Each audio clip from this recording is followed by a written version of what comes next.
Season 16, it's episode 5 of Dot Talk. Tuba Samurai, I'm with you. Glad to be here as always, talking about Goal Line Blitz news and much more. We'll have Dot Talk right after this. Get in on the action. Goal Line Blitz is a web-based American football MMORPG. They've written a custom football simulation engine to provide you with the ultimate football experience on the web. Do you love fantasy football? Ever wish you could play with the pros? Join other football fans from around the world in building the player and team of your dreams right here. That's GoalLineBlitz.com.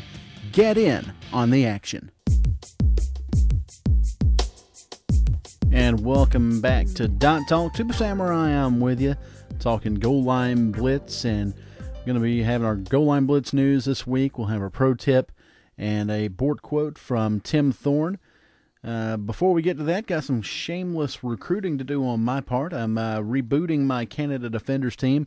Going to take that roster, move it over to my Tuba Samurai Casual team, and going to redo that. So if you'd like to make a dot, PM me in game, and I'll get you in my private forum if you'd like to make a dot on day 41 for the Canada Defenders. Got a lot of spots still open, and I'd love to have you guys make a player for me. Goal Line Blitz news this week. Had a Q&A with Catch, and that went all right.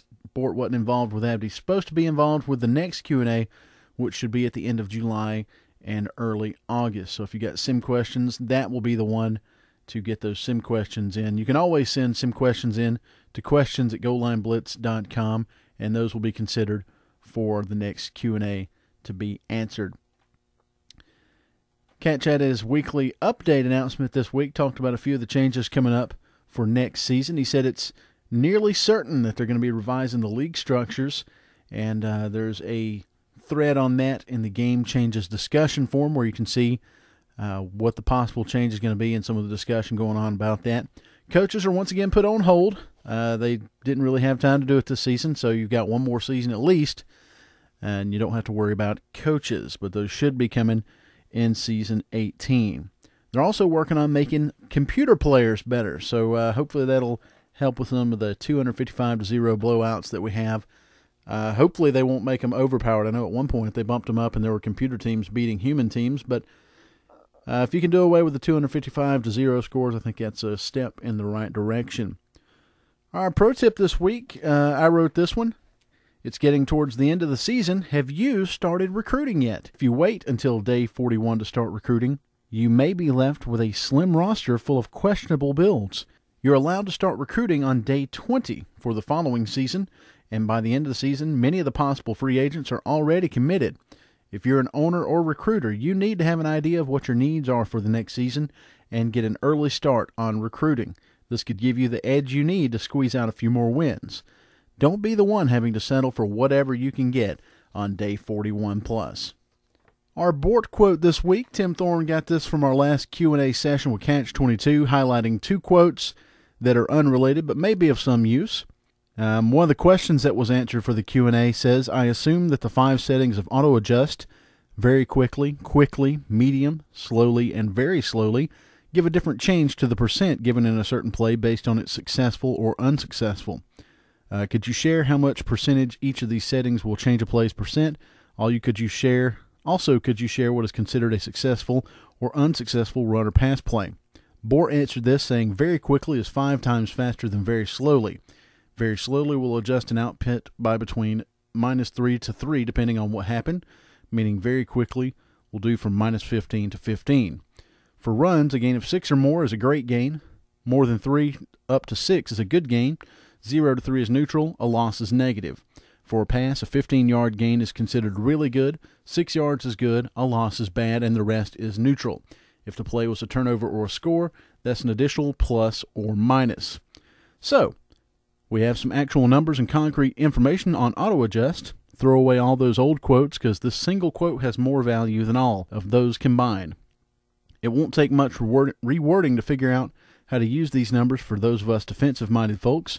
Great question to whoever asked it, and it's about time Bort gave us a solid answer for auto adjust. The next question Tim Thorne got, what triggers the spot blitz essay for O-linemen? How often can it be realistically expected to trigger in a typical game? What abilities and attributes best complement it? Does it affect any other blocking performed? Is it better for a pass blocking or run blocking O-lineman?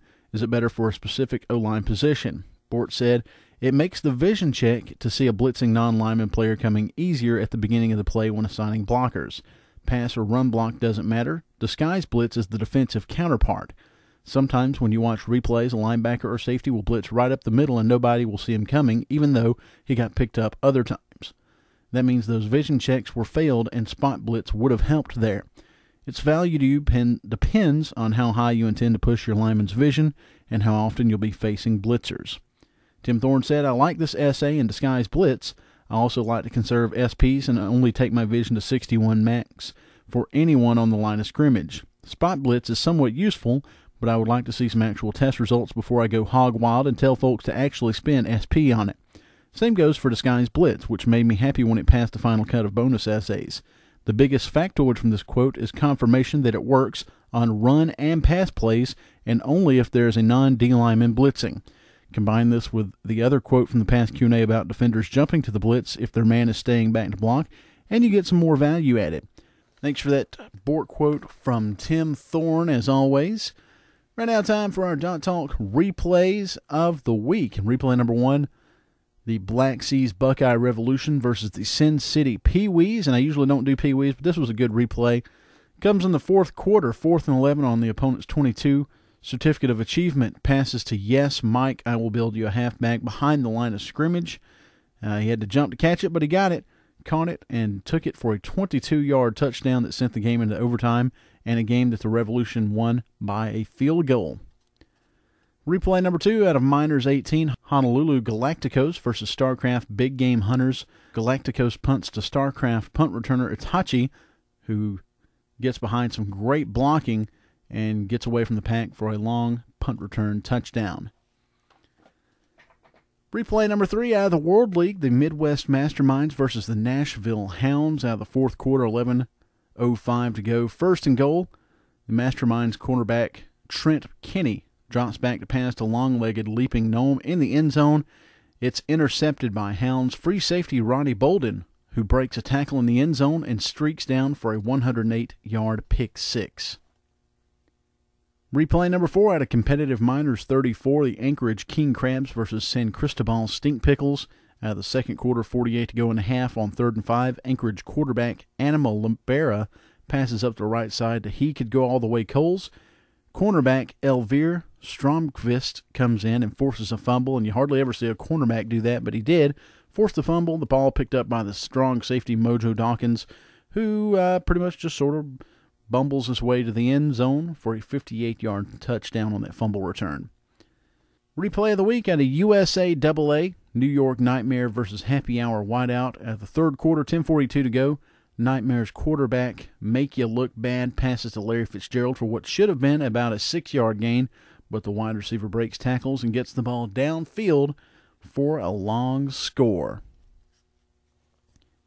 And that is our Dot Talk replay of the week. That's going to do it for us on Dot Talk this week. Tuba Samurai, I'm with you. Happy 4th of July, and remember our troops and the veterans out there. This is Dot Talk.